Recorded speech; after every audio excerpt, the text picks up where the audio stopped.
Auditeurs de Radio Gabon, bonjour et merci de nous rester fidèles. Bienvenue à cette édition spéciale.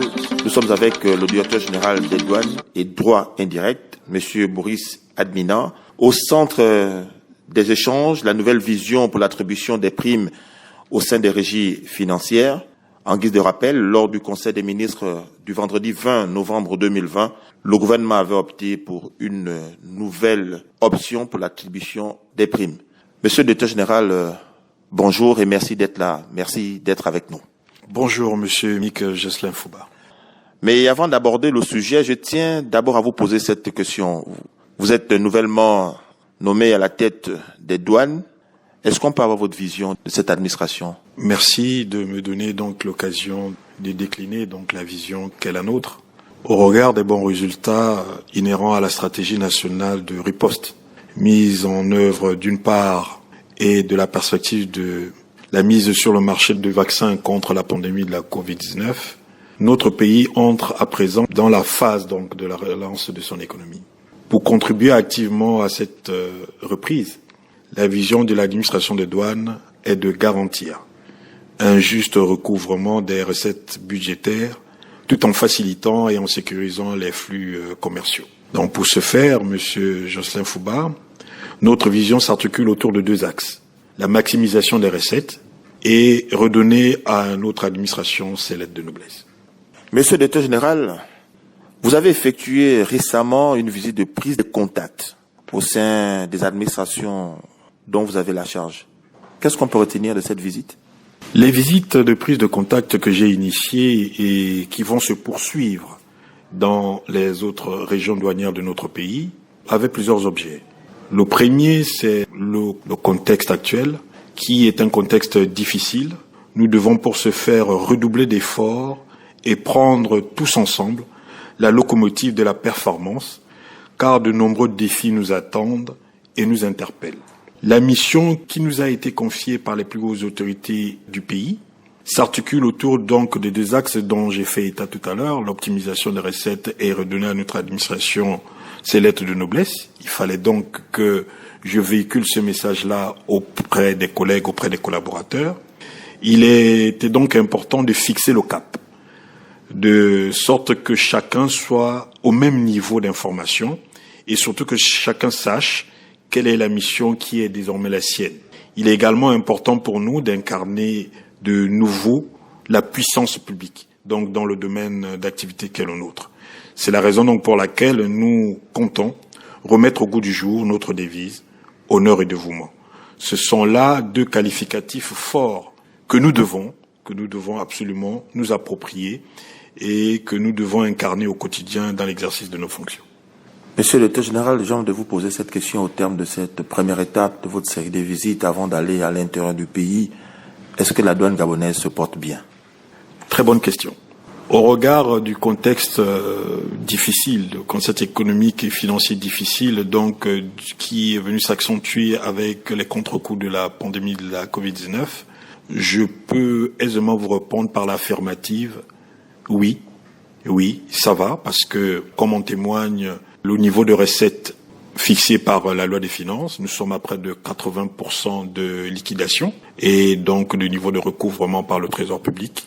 Donc, en dépit donc de ce contexte difficile, je dirais que la douane se porte bien, donc au regard des performances, donc comme je disais tantôt, donc du niveau de recettes qu'est le nôtre aujourd'hui. Alors, si je pouvais vous poser cette question, vos premières missions pour booster encore la douane gabonaise? Pour booster davantage la maison douane, nous avons une stratégie. Nous avons une stratégie qui s'articule autour d'un certain nombre d'axes. Donc, la réalisation, si possible, et voir le dépassement des objectifs des recettes douanières qui nous sont assignés par la loi des finances rectificative 2020. La mise en œuvre donc d'une stratégie triennale de modernisation des douanes gabonaises conçue pour la période 2021-2023. Celle-ci permettra donc de reformer l'organisation, le fonctionnement et les outils de travail afin d'améliorer donc les performances qui sont les nôtres. Je tiens donc aussi dans ce sens à souligner que pour y arriver, donc cette stratégie, va s'appesantir sur 4 axes.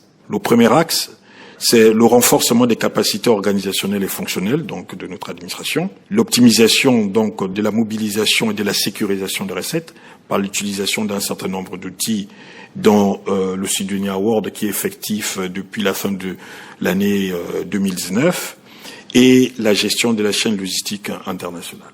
Les primes à la performance budgétaire et la prime à l'intéressement spécifique seront désormais accordées aux plus méritants. Expliquez-nous d'abord les caractéristiques de ces primes, vraiment en français facile, monsieur le directeur général, pour les auditeurs de Radio Gabon, pour les auditeurs de l'arrière-pays qui vous écoutent. Très bien.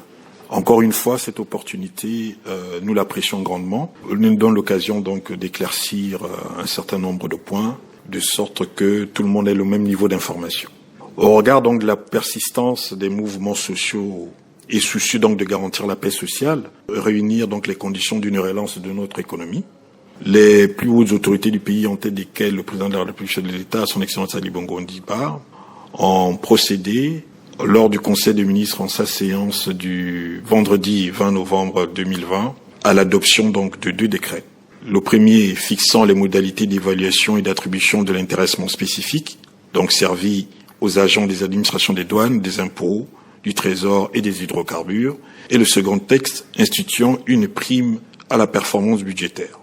Donc sur le premier texte, l'intéressement spécifique, c'est une gratification payée trimestriellement aux agents en activité dans les administrations donc que j'ai citées tout à l'heure. Donc la douane, les impôts, le Trésor et les hydrocarbures, en raison de la performance exceptionnelle réalisée à titre collectif et individuel.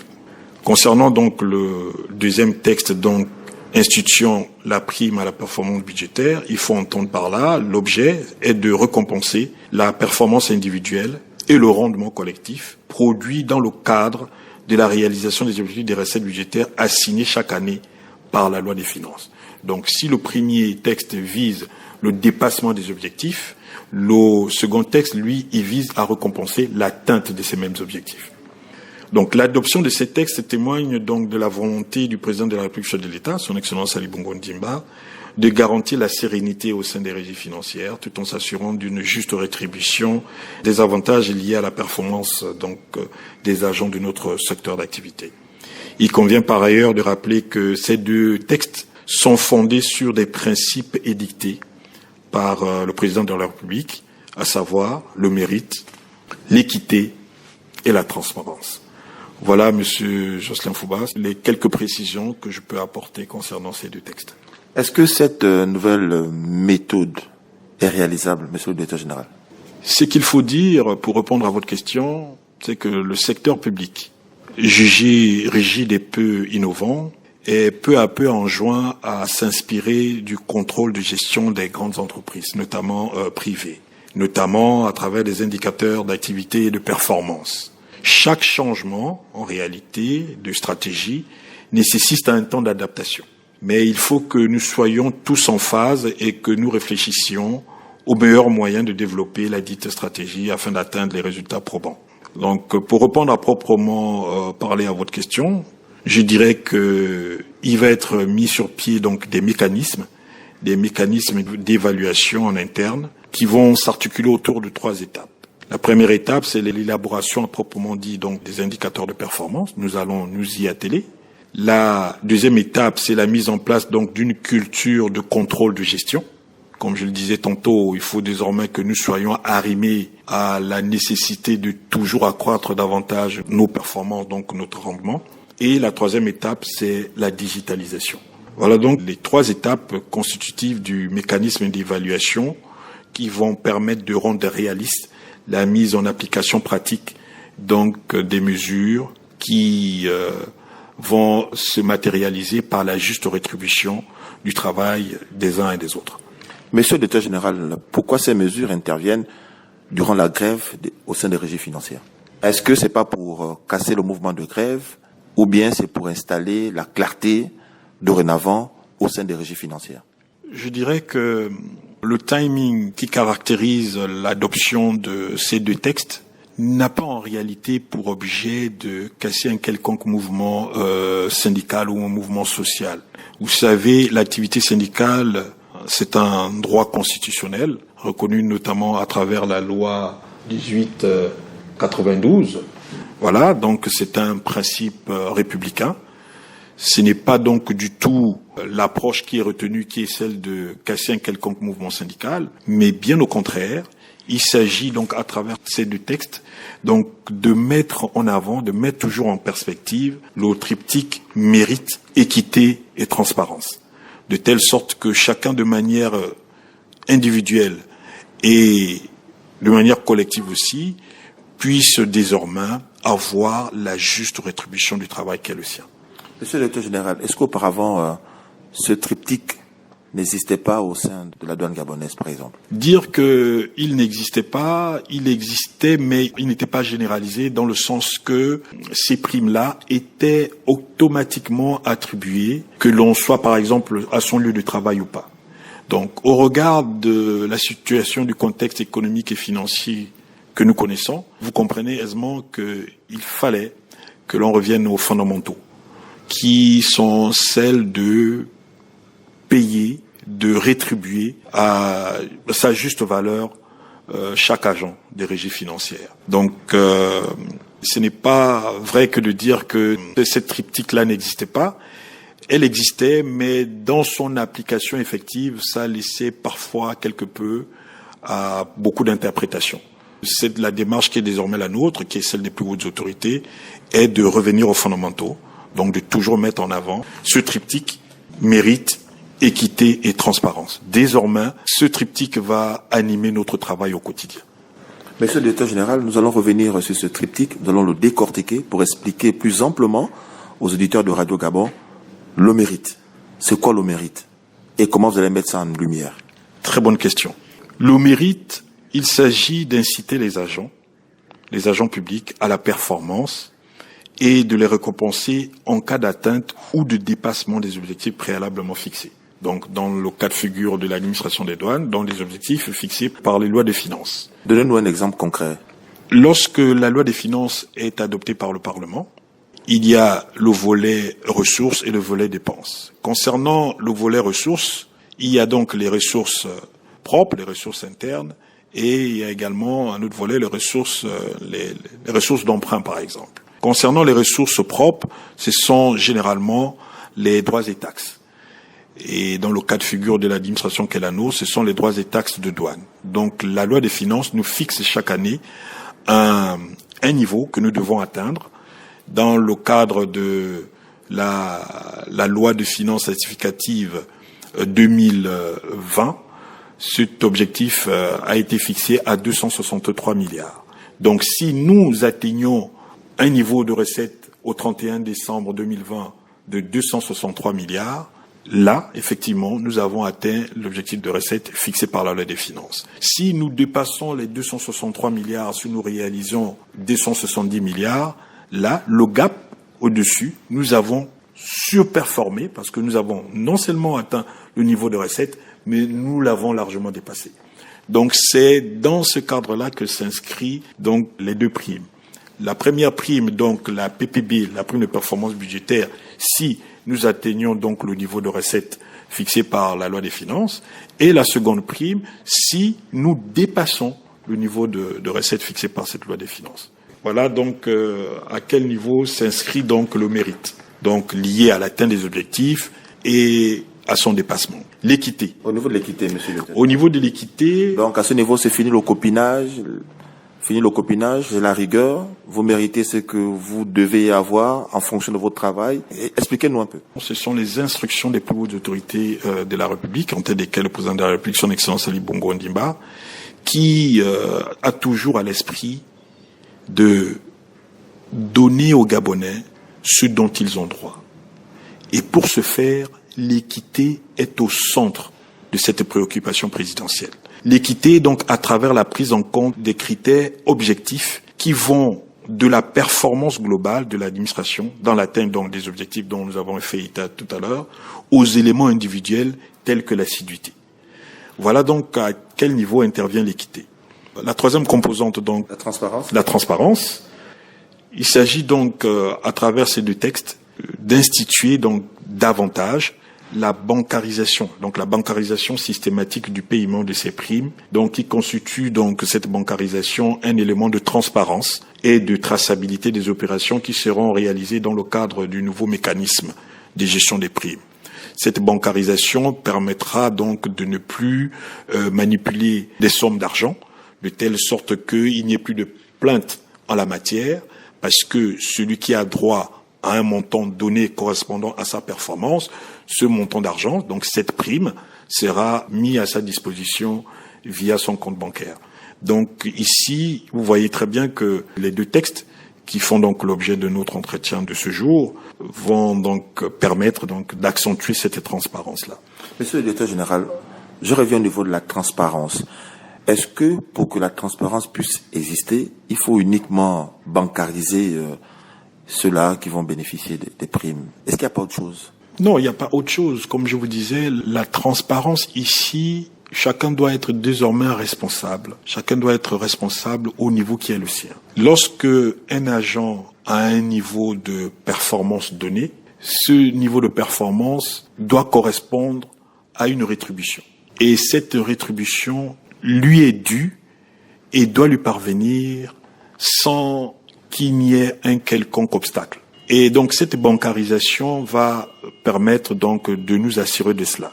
Et en termes de transparence, vous savez, les trois éléments constitutifs du triptyque mérite, équité et transparence, c'est pas des éléments isolés, ça s'entremêle.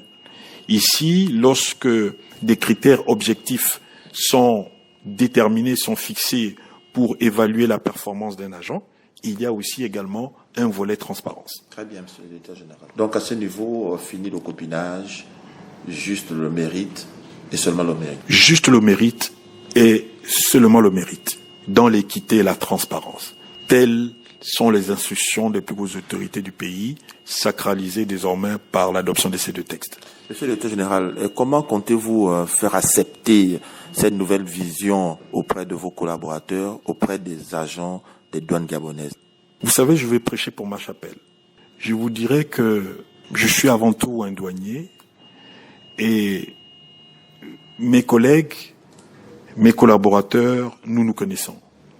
Et je vous assure que les douaniers, les hommes et les femmes qui travaillent au sein de cette administration sont des femmes et des hommes de mérite. Ils ont toujours à l'esprit un souci que l'administration leur garantisse la juste rétribution du mérite qui doit être le leur, dans l'équité et la transparence. Donc ici, pour les agents de douane, la communication va être plus aisée parce que désormais, ils savent que leur travail sera justement rétribué. Parce que au quotidien, nous nous attelons à atteindre les objectifs qui nous sont fixés par la loi des finances et voire même à les dépasser. Donc aujourd'hui, la performance des douaniers va être reconnue donc à travers ces deux textes. Donc ils ne peuvent que y adhérer. Monsieur le directeur général, je peux considérer cette dernière communication comme votre mot de fin ou bien vous avez quelque chose d'autre à ajouter? Comme mot de fin, Monsieur Jocelyn Fouba, vous me permettrez donc de rassurer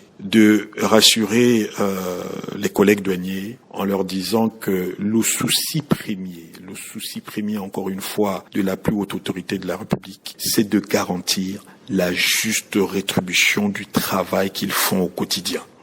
Il n'est pas dans l'intention des autorités de remettre en cause des droits acquis. Bien au contraire.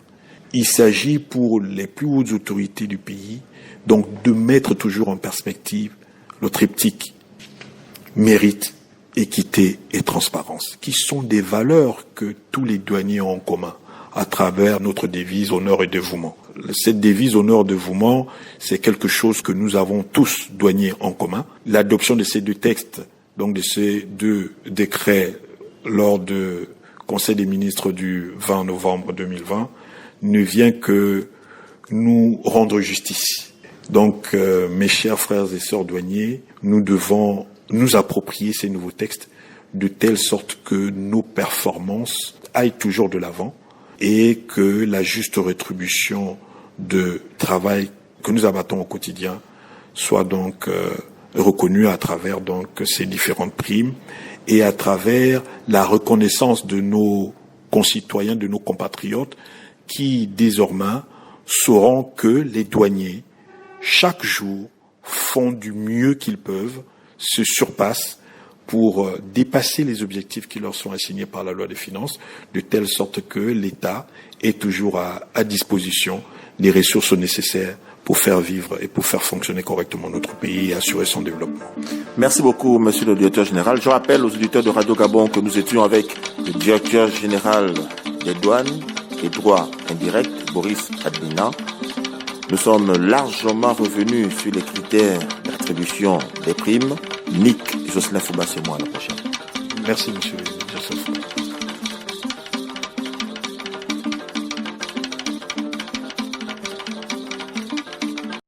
Vous êtes câblé sur Radio Gabon émettant de Libreville, 88.7, 96.5 FM. Où que vous soyez, nous sommes avec vous.